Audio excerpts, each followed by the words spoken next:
Assalamualaikum warahmatullahi wabarakatuh. Apa kabar anak-anak semuanya? Semoga kalian tetap dalam kondisi sehat dimanapun kalian berada. Untuk hari ini di pelajaran PAI di kelas 9, Ustazah masih akan melanjutkan tentang materi zakat yang sudah Ustazah sampaikan di pekan lalu. Namun sebelum kita melanjutkan materi hari ini, terlebih dahulu kita awali dengan berdoa bersama. Berdoa dimulai. Alhamdulillah kita sudah mengawali pembelajaran hari ini dengan berdoa bersama. Untuk selanjutnya kita akan langsung melanjutkan ke pembahasan tentang materi hari ini. Hari ini kita akan membahas tentang zakat mal, yaitu zakat harta. Untuk hari ini terkhusus kita akan mempelajari tentang nisab-nisab zakat harta. Apa saja zakat harta yang wajib dikeluarkan? Di pekan lalu sudah Ustazah jelaskan macam-macam harta yang wajib dikeluarkan zakatnya. Nah, untuk hari ini kita akan membahas tentang nisabnya atau batas jumlah yang harus dikeluarkan zakatnya dari harta yang dimiliki. Nah, nisab adalah batas jumlah ya. Jadi ingat-ingat, nisab adalah batas jumlah yang harus dikeluarkan oleh seseorang.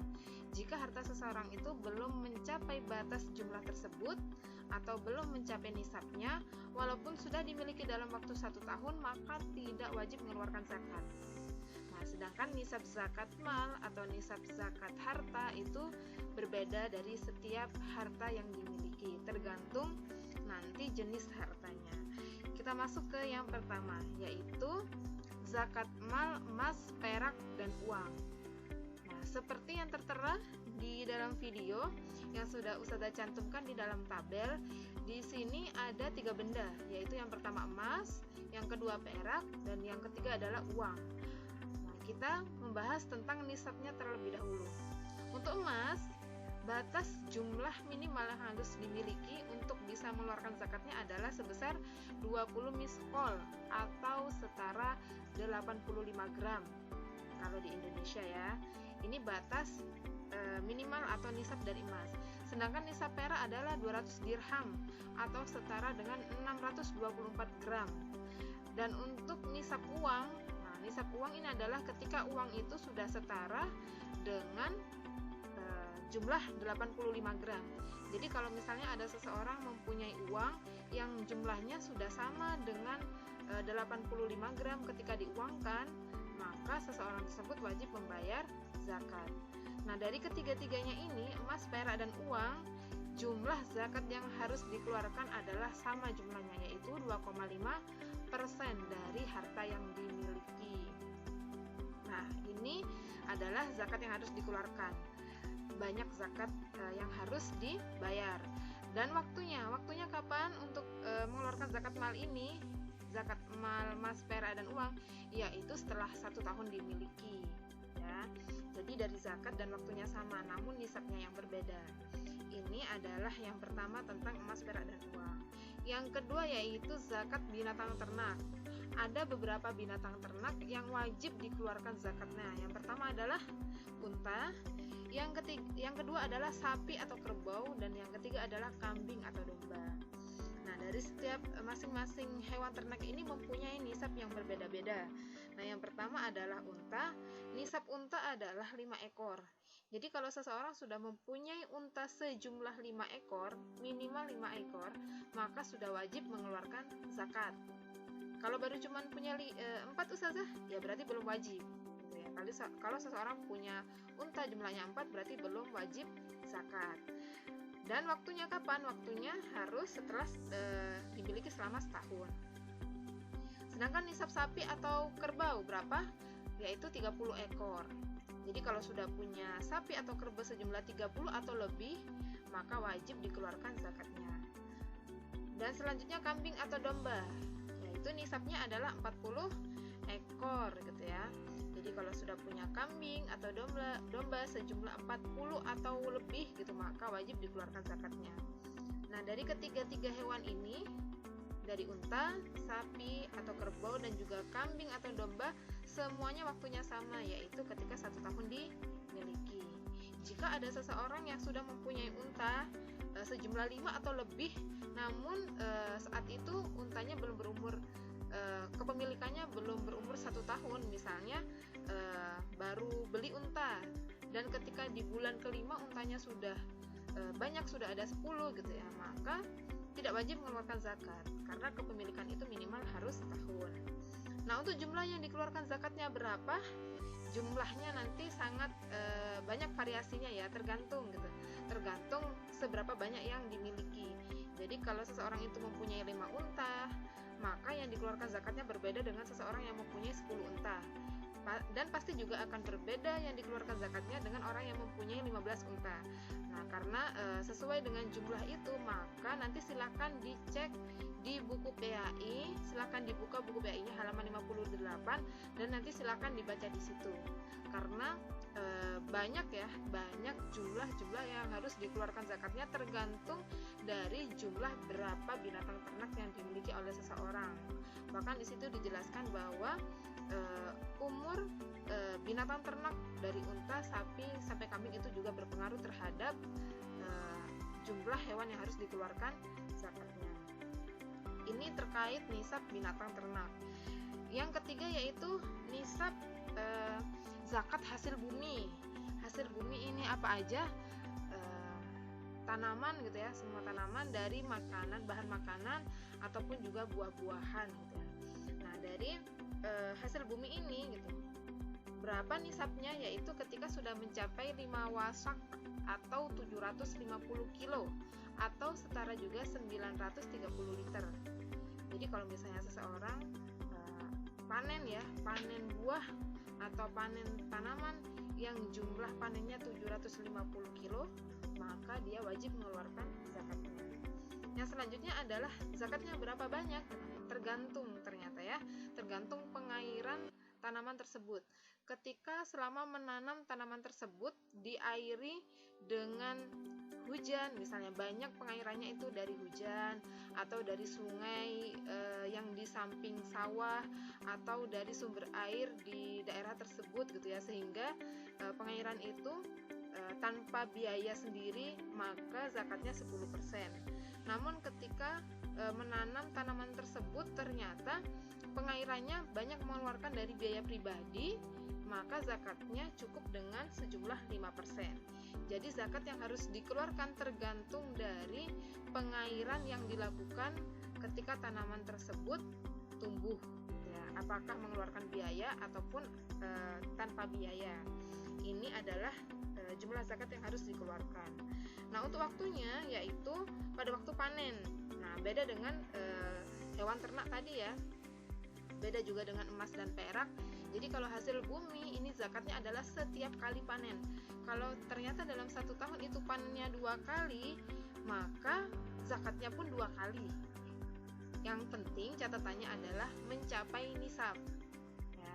Jadi kalau misalnya panennya setahun 3 kali, ya tetap harus zakat 3 kali. Syaratnya sudah mencapai nisab. Ini zakat hasil bumi.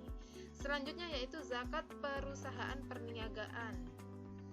Nah, berapa nisabnya? Yaitu seharga dengan 85 gram emas. Jadi kalau misalnya punya perusahaan yang hasil dari perusahaan itu sudah mencapai nisab, nisabnya sebesar berapa? Yaitu seharga setara dengan 85 gram emas. Maka wajib mengeluarkan zakat. Zakatnya berapa banyak? Yaitu 2,5%, sama seperti zakat emas. Waktunya pun sama ya, dalam kurun waktu sudah 1 tahun. Ini adalah zakat perusahaan perniagaan. Selanjutnya yaitu zakat rikas atau barang temuan, atau yang sering kita sebut juga dengan harta karun gitu ya. Ketika seseorang menemukan harta temuan, maka wajib dikeluarkan zakatnya. Nisabnya berapa? Nisabnya tidak ada. Jadi seberapapun banyak harta yang ditemukan, maka wajib dikeluarkan zakatnya. Tidak ada batas minimal berapa banyak. Jadi walaupun misalnya seseorang menemukan emas, ternyata emas itu hanya sejumlah 50 gram, ya tetap dia wajib mengeluarkan zakatnya. Walaupun emas itu nisabnya 85 ya. Namun karena emas ini adalah barang temuan, maka seberapapun jumlahnya tetap harus dikeluarkan zakatnya. Zakatnya seberapa banyak? Yaitu 20% dari harta yang ditemukan. Ini adalah besaran zakatnya. Waktunya kapan? Waktunya yaitu ketika menemukan harta tersebut. Jadi bukan harus berapa tahun terlebih dahulu, tapi ketika harta itu ditemukan, maka saat itu wajib dikeluarkan zakatnya. Ini adalah zakat rikas atau zakat barang temuan. Nah, selanjutnya sebelum ke mustahik zakat, ada juga beberapa zakat harta lain yang juga harus dikeluarkan. Misalnya, saat ini seseorang sudah banyak mempunyai usaha-usaha seperti mempunyai perikanan atau peternakan unggas atau perkebunan karet, pertanian tebu dan sebagainya yang tadi tidak dijelaskan di awal. Nah, dari hasil pertanian atau hasil dari tambak perikanan tersebut ketika sudah setara dengan 85 gram emas, maka tetap wajib dikeluarkan zakatnya. Walaupun tidak khusus dijadikan seperti tadi ya, zakat binatang ternak atau zakat harta perniagaan atau yang lain, namun ketika seseorang itu mempunyai usaha yang hasil usaha itu sudah setara dengan 85 gram emas, maka wajib dikeluarkan zakatnya. Itu termasuk dari zakat harta yang lainnya. Nah, sekarang kita akan membahas tentang mustahik zakat. Mustahik itu siapa? Mustahik adalah orang yang berhak menerima zakat. Nah, orang yang berhak menerima zakat seperti tertera di dalam surah At-Taubah ayat 60, terdapat 8 golongan atau 8 asnaf. Dari 8 golongan ini siapa saja? Yang pertama adalah fakir. Siapa itu fakir? Yaitu orang yang tidak mempunyai pekerjaan tetap sehingga penghasilannya tidak tetap dan tidak dapat memenuhi kebutuhannya maupun kebutuhan keluarganya. Nah, itu adalah orang pertama yang berhak menerima zakat. Yang kedua adalah orang miskin. Siapa itu yang dikatakan orang miskin? Yaitu orang yang memiliki penghasilan tetap namun belum cukup untuk menutupi kebutuhan sehari-hari. Jadi orang miskin ini sebenarnya lebih mending ya, lebih mending daripada fakir. Sudah mempunyai pekerjaan namun belum mencukupi. Yang ketiga adalah amil, yaitu orang-orang yang pekerjaannya mengumpulkan dan membagikan zakat. Namun ternyata panitia penerima zakat yang biasanya ada di masjid, di musola atau di surau atau di sekolah gitu, itu bukan termasuk dari amil yang berhak menerima zakat karena mereka pekerjaannya sementara saja ketika ada zakat di bulan Ramadan gitu ya. Namun mereka berhak menerima imbalan karena jerih payah mereka menjadi panitia. Nah, amil yang dimaksud di sini adalah amil yang memang kesehariannya adalah bekerja menjadi panitia zakat. Yang keempat adalah mu'alaf, yaitu orang yang baru saja masuk Islam. Nah, ini termasuk juga dari mustahik zakat. Yang kelima adalah riqab. Siapa itu riqab? Yaitu hamba sahaya yang ingin merdeka. Nah, maka riqab ini menjadi salah satu orang yang berhak menerima zakat. Yang selanjutnya adalah ghorim. Siapa itu ghorim? Yaitu orang-orang yang terlilit hutang dan tidak dapat melunasinya. Sedangkan hutangnya itu tidak untuk bermaksiat, tapi melainkan untuk kebaikan untuk dirinya ataupun keluarganya. Maka orang yang terlilit hutang berhak menerima zakat. Yang ketujuh adalah sabilillah, yaitu orang yang berjuang di jalan Allah untuk menegakkan agama Islam. Nah, jadi seseorang yang berjuang di jalan Allah berhak menerima zakat. Dan yang terakhir yaitu Ibnu Sabil. Siapa itu Ibnu Sabil? Yaitu orang-orang yang sedang dalam perjalanan jauh, bukan untuk maksiat tetapi untuk kebaikan. Seperti misalnya seorang siswa atau seorang muslim yang sedang menuntut ilmu keluar kota misalnya atau keluar pulau, maka mereka tergolong menjadi seorang yang disebut Ibnu Sabil, dan di mana Ibnu Sabil ini adalah salah satu orang yang berhak menerima zakat. Jadi sekali lagi Ustazah tekankan bahwa mustahik zakat itu ada 8 golongan atau ada 8 asnaf. samping dari mustahik zakat, ada seseorang yang tidak berhak menerima zakat. Siapa saja itu? Yang pertama adalah orang yang kaya, yang kedua adalah hamba sahaya, yang ketiga adalah keturunan Rasulullah, dan yang keempat adalah orang dalam tanggungan muzaki.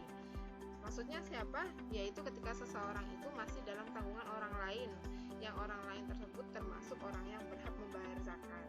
Jadi ketika seseorang yang termasuk dari 4 kategori ini, maka orang tersebut tidak berhak menerima zakat. Dan selanjutnya adalah manfaat zakat. Manfaat zakat ini ada 3. Manfaat untuk orang miskin, kedua manfaat untuk pribadi seseorang yang berzakat, dan juga yang terakhir adalah manfaat untuk sosial. Yang pertama, manfaat untuk orang miskin. Apa manfaatnya zakat itu? Yaitu dapat meningkatkan kesejahteraan hidupnya.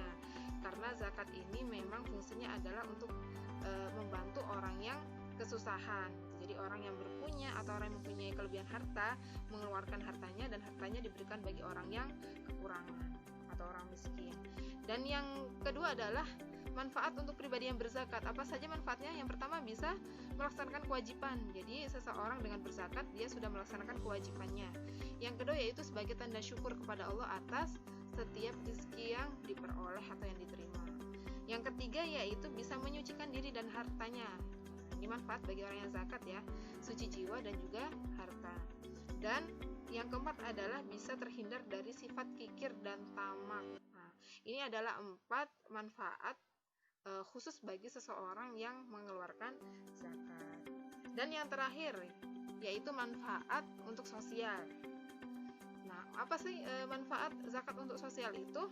Yang pertama, bisa meringankan beban hidup fakir miskin, terutama di lingkungan sekitar gitu ya. Karena memang sejatinya manusia itu adalah makhluk sosial yang saling membutuhkan. Dan di antara atau dari bagian sedikit harta bagi orang yang kaya atau orang yang berpunya adalah di situ ada haknya orang miskin, hanya orang fakir. Nah, dengan zakat ini hak itu bisa diberikan kepada mereka yang membutuhkan. Yang kedua, bisa mempererat persaudaraan. Yang ketiga, bisa meningkatkan kesejahteraan. Yang keempat, bisa menenteramkan masyarakat karena di situ ada sisi saling tolong menolong, saling membantu dan saling berbagi. Dan yang terakhir adalah peningkatan keadilan sosial karena ada pemerataan terhadap sesama manusia gitu ya. Jadi ketika ada yang lebih mampu atau yang lebih punya, bisa berbagi dengan orang yang kekurangan atau yang orang yang tidak berpunya. Nah, ini adalah beberapa manfaat zakat, baik itu dari sisi seseorang yang zakat atau bagi orang yang miskin tadi, atau bagi juga kesetia kawanan sosial. Nah, ini manfaat zakatnya ya. Nah, untuk selanjutnya materi tentang nisab dan manfaat zakat sampai di sini.